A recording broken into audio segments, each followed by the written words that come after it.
Hello everyone, welcome জানাচ্ছি অনেক দিন পরে নতুন একটা ভিডিওতে।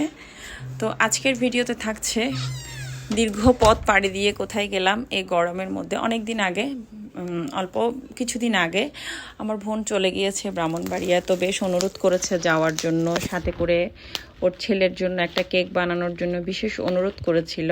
তো প্রথমে যাবো কি যাব না, কখনো একা এত লং জার্নি করি নাই, সাহসটা পাচ্ছিলাম না আসলে। অনেক ভেবে চিনতে যাওয়ার ডিসিশন নিলাম আল্লাহর নাম নিয়ে। প্রথমে একা যাবো ভেবেছিলাম, পরে জোর করে আমার আম্মু অসুস্থ, আম্মুকেও জোর করে নিলাম, যেহেতু আমরা মা মেয়ে তিনজন, অনেক ভয় পাচ্ছিলাম। তো আল্লাহর নাম নিয়ে বের হয়ে গেলাম। যাত্রা পথে বিরতিতে আমরা কুমিল্লাতে বিরতি দিলাম।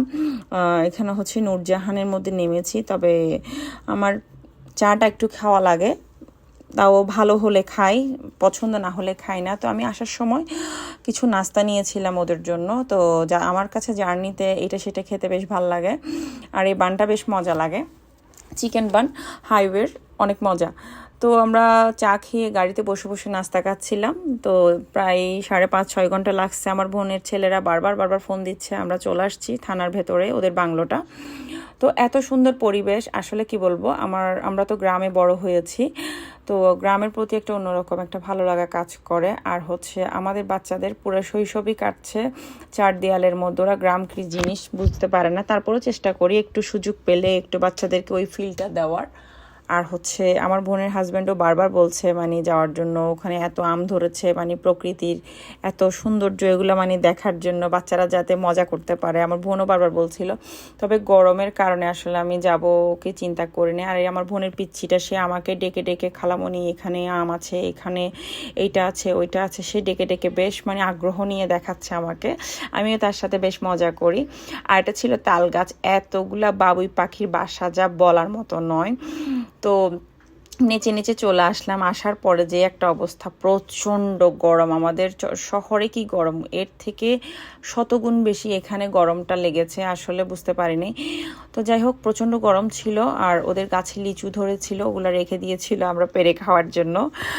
আর সন্ধ্যার দিকে করে কেকটা কাটলাম, বাচ্চারা মজা করলো। আর গরমে বাসায় টিকতে না পেরে বাহিরে বসে আছি, অন্ধকার, চারিদিকে শিয়ালে ডাকছে। তারপর হচ্ছে কি বসবো, ভেতরে গরম, বাহিরে মশার অত্যাচার, মানে এটা বিভৎস। মানে কি বলবো। তবে শীতকালে গিয়েছিলাম, অনেক মজা লেগেছে। তবে এখনও ভালো লেগেছে, তবে প্রচণ্ড গরম। ভালো লেগেছে, মূলত ঘুরতে পারলে তো আসলে ভালো লাগে। বাচ্চারাও বেশ মজা পেয়েছে, সময়টা এনজয় করেছে।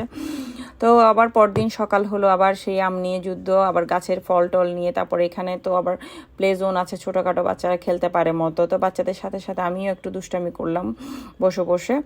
তারপরে আর কি, এটা হচ্ছে পুরা ভিউটা। আর হচ্ছে পাশে তিস্তা নদী, দেখেন মাশাল্লাহ, ফ্রুটসের কোনো অভাব নাই, যেমনি আম তেমনি কাঁঠাল। খাওয়ার কেউ নাই আসলে, এগুলো পড়ে পড়ে পচে থাকে। কে খাবে বা এত ফ্রুটস, আসলে আমি নিজেও খাই না। মাঝে মধ্যে ভাল লাগলে আম কাঁচা থাকলে একটু ভর্তা বানাই খাই। তো পরদিন আমরা বিকেলবেলা, আমার বোনের হাজব্যান্ড সে এখানে গাছে তাল পাড়ানোর ব্যবস্থা করছে, তাল ধরেছে। তবে তালের শ্বাসগুলো তেমন একটা বড় হয় নাই।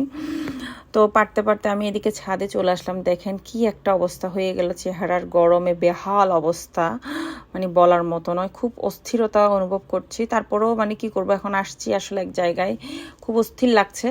তো তালের শ্বাসগুলো দেখেন একদম নরম, পানি পানি, আমার খুব পছন্দ। তো জার্নিটা ভালো ছিল, গরম হলেও। কেমন লেগেছে ভিডিওটা বলতে ভুলবেন না। সবাইকে অনেক অনেক ধন্যবাদ।